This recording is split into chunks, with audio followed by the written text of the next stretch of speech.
And we are back with another video. In today's video, I'm going to be bringing you super witches. I've been playing around with these things. I've been working on it, trying to come up with a strategy that really can work in any situation. And I think I finally found it. So sit back, buckle up, stay tuned, and enjoy the show.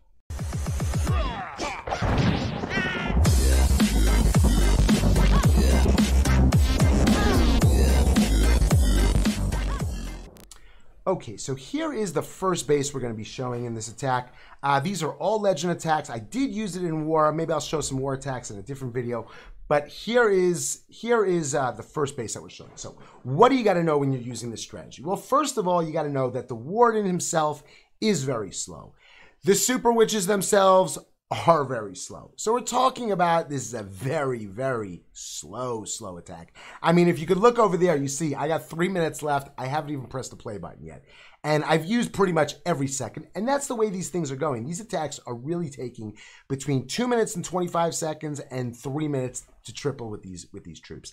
I can't even tell you how many time fails I've had with these troops since I started using them like this. But they are a lot of fun. And I think actually that's what makes these troops so much fun, is because every single time you're going out and you're attacking, it's like, well, is this going to be a triple or is this going to be a time fail? I mean, we are having a blast over in the live streams. If you haven't been by the live streams, definitely come by. It's twitch.tv/Clash Playhouse.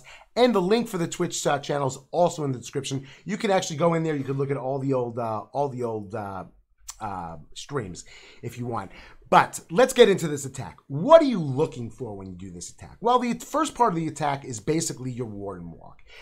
You put your warden walk, and you want to start off with your warden walk because these attacks take so much time, and the warden is so slow. While you're sitting there and you're doing your zap, let your warden start working. Now, you don't want to put your warden down. Ideally, you don't want to put your warden down in front of storages unless you're giving him some help. So let's talk about the help that you could potentially give to your warden within this strategy. If you notice, let me move over a little bit. If you notice the troops that I have 2 archers, I have 4 loons, I have 2 wizards, and 2 minions. Those troops are basically all your support troops. So what you do, actually no, the loons are really there for Coco loons. But what I do is over here is, let's actually press the play button now. I'm going to put my warden down over in the 8:45, 9 o'clock area over there.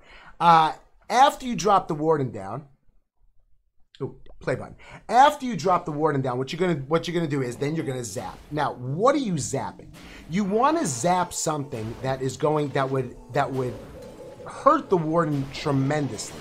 So what I usually zap at is either a scatter shot, and this attack I actually did a scatter shot, or a single target inferno. Those are the 2 things that you're pretty much zapping on this attack.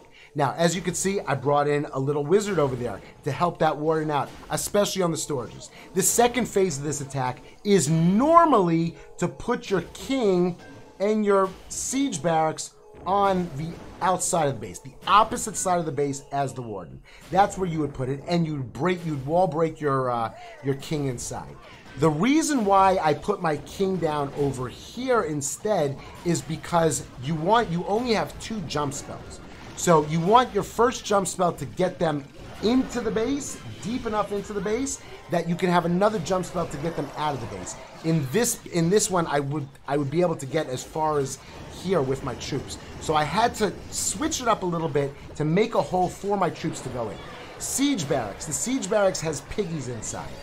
You hold back your royal champ because you want those piggies to be tanking for your royal champ.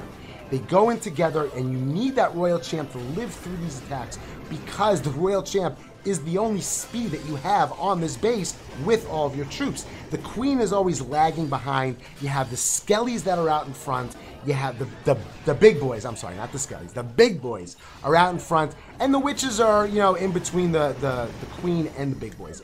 And that's really, the relationship that you have going on with these troops. They work together, but you have to realize that this attack is very slow, and you got to protect that royal champ. So we didn't talk about the freeze. The freeze spell is the one spell that you try and hold on to keep that royal champ alive.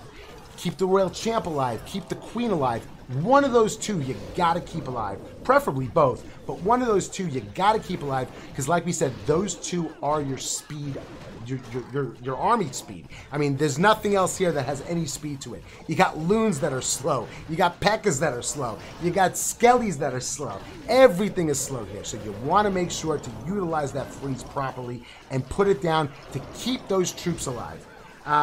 Let's fast forward through this. As you can see, this one came down, like I said, it came down to the wire. So let's now go over and look at the next attack and see if we could take these rules that we laid out and put them onto the next base and see that you could use these rules on every single base that you find.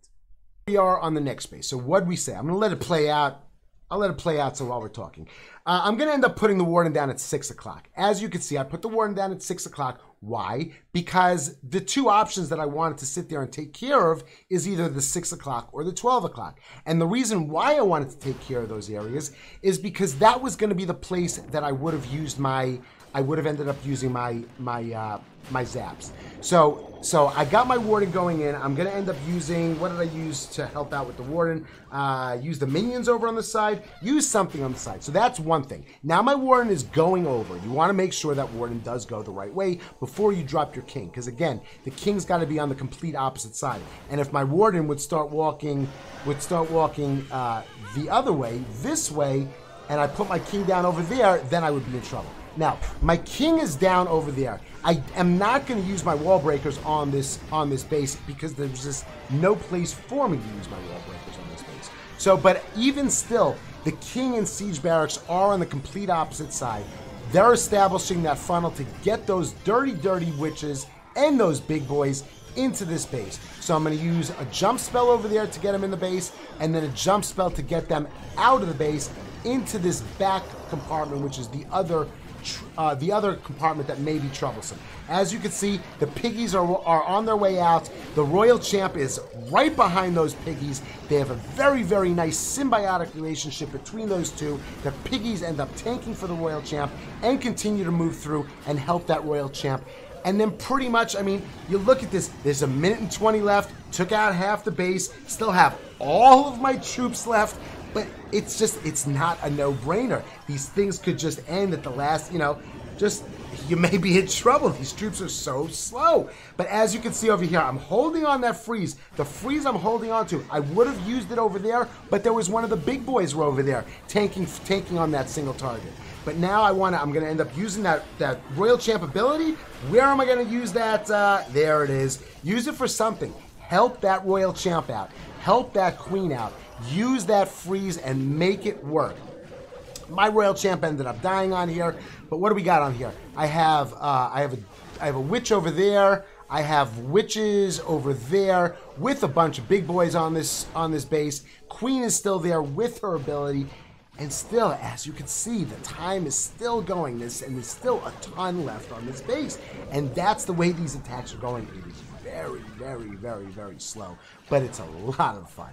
It is a lot of fun, and I'm having so much fun during stream with these because everybody is calling these things to be time fails and they end up being triples.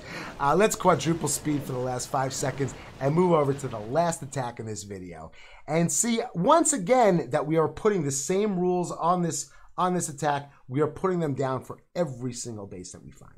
Okay, so here we are on the last base of the attack, and once again, let's see that we can put those principles that we laid out and see if we can establish them and put them onto this base. So what did I do over here? Well, I'm going to be zapping the single target that is over here. I think the single target, I'm going to get the single target and the scatter shot. So my warden is going to go over, at 3 o'clock. My king and my siege barracks are going to go over at 6 o'clock. Oops, siege barracks. I'm going to wall break my king in over there. Ideally, I would want my king to shoot up this way to create that funnel, but he took care of enough to get the funnel, and then he actually came back around inside, which is not all that bad. One thing, I did make one mistake on this attack. I had the wrong CC. I didn't have piggies. I had the Yetis and some Valks. But it's the same thing. But as you can see, if you watch this attack, when the Yetis do come out, because I didn't have piggies that were tanking for the Royal Champ ends up dying because of that. So you could see from this attack how important the piggies are to this attack. I'm going to use a couple of loons over here to take out that archer tower, and then I think maybe a wizard to help out with the warden walk. I'm going to use the jump spell over here, and then a jump spell over here, trying to connect those two compartments.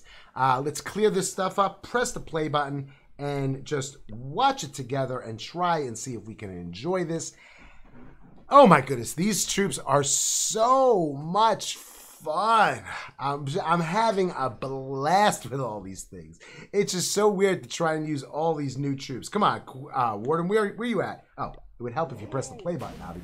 There's the Warden. Warden is down. Coco Loon with the healers. Once I know the Warden is down, then I go over and I start zapping. There's the Quake. There's the zaps. Took out the scatter shot. Took out the single target. And now the Warden's just doing his thing over there. So as soon as that archer, well, no, I'm not going to wait for that archer tower. I'm going to send in some loons. Bless me. I'm going to send in some loons on that archer over there. They're going to take out the archer. The minions are going to take out the army camp. The Warden is going to take out the whiz tower. And then once the Warden takes out that whiz tower, and I know that he's going to come back towards that archer tower. No, I'm sorry. Once the Warden takes out the dark barracks, and I know that he's coming back this way, then I'm going to drop my king and my siege barracks down at the 6 o'clock corner. Now the Warden is fine. The Warden is just waiting for the other side of the funnel to be created, and then I will drop the other troops, and they'll all meet up together, go into the town hall, get out of the town hall, and that's it. And then it's just sit back and twiddle your thumbs and just wait for those big boys to do their thing. There's the jump spell. There are the troops that are down. You see, you put them down further away to move in towards that jump spell so they're not going back and forth and back and forth. Don't put them down in front of the jump spell. Put them to the side of the jump spell so they're moving towards the jump spell and then going directly in. So they're all in. The CC is down, and as you can see, you don't have a poison on this thing. The reason why a poison is not really necessary on this thing is because you got to remember, and there's the Yetis that are coming out now, and there's the Royal Champ. You're going to see the Royal Champ is going to die because she just has no tanking. The reason why I think a poison is not necessary on this attack strategy is because what is the troop that's always out in front? It's those big boys that are out in front. And if the big boys end up dying from the CC, it's not a big deal because the skellies just create more big boys. And you got the troops that are behind the big boys that are shooting at the CC.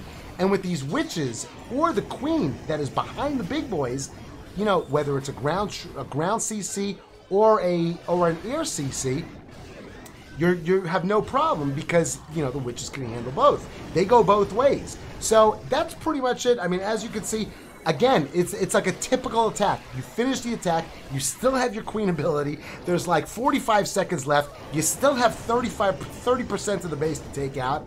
And then you just got to use your queen ability just to speed her up. But it is a lot of fun. This is a very, very fun attack. I'm not sure if it's my favorite super troop, but it definitely is one of my favorites. So I hope you enjoyed this video. This is the end of the video. This is the last attack. I hope you enjoyed it. If you did enjoy it, please do me a favor. Hit that like button. If you didn't enjoy it, well, do me a favor anyway. Hit the like button. And then leave me a comment down below. Let me know why you didn't like this video. And I'll make sure on my next video to address your concerns. To all the people that have subbed, thank you very much for the support of the channel. And to the people who haven't subbed, you'll come along one of these days. That's going to be it. Until the next video, have a great day.